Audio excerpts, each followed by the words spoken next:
I'm chopping the best shallots I can find. I'm pouring a full-bodied red wine and I'm frying off best beef fillet. Today I'm going to show you how to serve beef fillet with red wine and shallot sauce. Not one way, but two ways. Hello there, how great to see you again. Welcome back to my channel and thanks for joining me for today's video presentation. Today I'm making, in my opinion, the greatest sauce ever made to go over a steak. It does go with other grilled meats, yes, but it really was made for steak.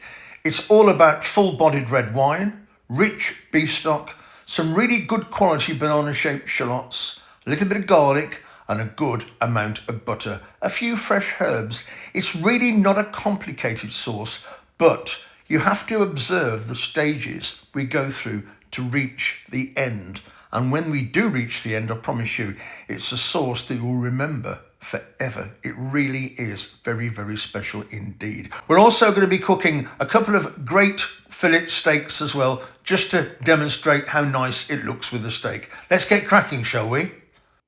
So these are the very best banana shallots. Slightly purple, they've got a much more sophisticated flavour than onion. They're not as intense, they're a little bit sweeter, and the flavour won't overwhelm what you're using. They really are quite delicate. As you can see, I'm cutting them into strips lengthways. Sometimes we cut back on ourselves before we do this little bit we're seeing here, but I'm just chopping them as fine as I possibly can, like you see there, because that is absolutely fine for the sauce. And I'm doing quite a big quantity of shallots. You don't have to use this many. So I'll put about an ounce of butter in my pan and get that sizzling away. I'm now going to throw in all those shallots. It seems a lot, doesn't it? But once again, they're a very important part of this sauce, in with some fresh rosemary and some thyme and the garlic. Don't forget, all the key pointers will be in the description box below, along with all the ingredients and lots of tips. A full list of all the ingredients and their quantities are located underneath the video.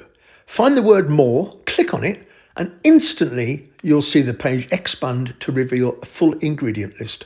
Also on that page, you'll see key pointers, advice, tips, and any links to any other dishes you'll need. We're going to sweat these onions off for about 5 minutes. And there's a chance that they might absorb all the butter. And if you want to put a bit of extra fat in that pan, you can always throw in 1.5 tablespoons of olive oil, or you could even put an extra lot of butter in if you want. Just going to flip those onions round. Once they've sweated off for about 5 minutes, we're going to add half of our red wine. I'm using a wonderful Italian red wine, and yet it's a French sauce. Bit crazy, I know. Okay, once that wine's in the pan, bring it to a boil. Get everything mixed round. Get it simmered away for about 2 minutes, and then we're going to throw in some balsamic vinegar and some Worcestershire sauce. And then we need to take a note of how much liquid is in that pan. If you can, look at that volume of liquid. We want to cook that now until it's half gone. Half of it has evaporated. And what will happen, it will become a little bit syrupy in consistency, but you will see half of it has gone. I'm not sure there's a secret way of doing it. You have to use your judgment of that. I know some people say, I eyeball it. It's all about checking out how much is in there and then reducing it by half. Once you've done that, turn the heat off, add a couple of tablespoons of flour, and as we do when we make a roux for any sauce, mix it through until the flour is no longer visible. Once it is, you can put your heat back on, and we're going to add our wonderful rich beef stock in 3 batches. I'm using a bought beef stock, really good quality one. You really do need a good quality beef stock for this sauce. After you've added the first batch of stock, bring it to a boil, add the second batch of stock, stir that round, and once again, bring it to a vigorous boil again before adding the final batch of lovely rich beef stock. Give that a good stir and bring it once again to a boil. Starting to smell amazing in the kitchen now. In goes the final half of red wine. Stir that round. And now I'm going to put in a little bit of pepper. I like black. You can use black or white, whatever you fancy. I'm also putting 2 teaspoons of sugar in. Now, the sugar is huge. It produces a wonderful, balanced, smooth taste. It almost brings the red wine alive, almost makes it a fruitier sauce. Some chefs use red currant jelly. I've seen chefs use black currant jam. Right, we're going to put half of the butter that we've got in small pieces. Whisk that in. The French say monter au beurre. Whisk half those small tiny pieces of butter in.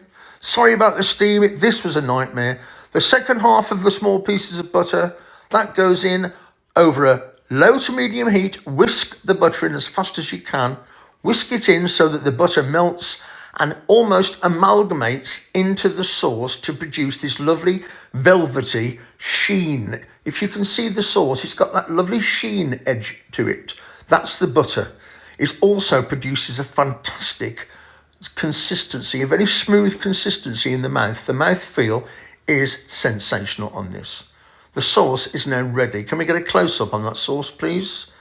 There you'll see the shine or the sheen. That's the butter. There's a wonderful smoothness to it. Let's season our steaks. Let's get them in the pan. I've got a tablespoon of butter and a tablespoon of olive oil in the pan. I've got that really sizzling away.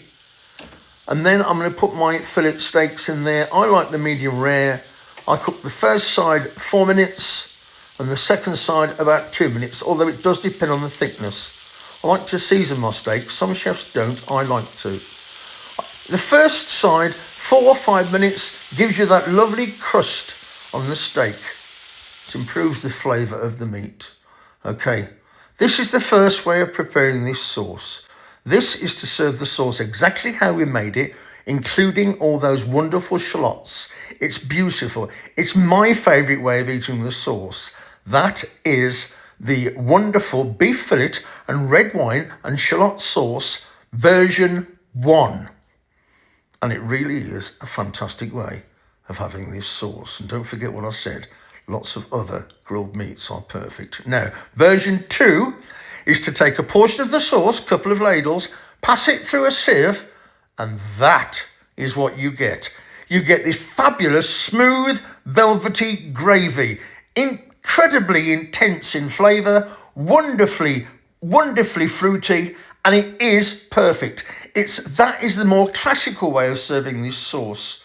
The more old-fashioned way is to pass the onions through a sieve. It really is absolutely sensational.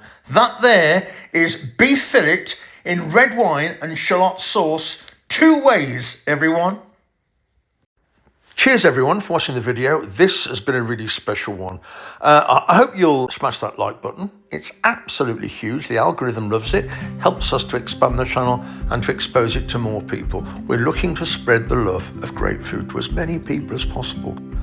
And don't forget to drop me a line, get in touch, leave me a comment. I love to hear stories of our past, lovely fond memories of food we enjoyed with our family. Let me know how you like your steak. Did you approve of the way I pan-fried it? Also, share this video with your friends. I'd be eternally grateful to everyone. And don't forget to subscribe, folks, if you haven't already. It's huge for us. One of these fillet steaks is for my daughter. One is for me. I'm going to get stuck in. I'll see you all very, very soon.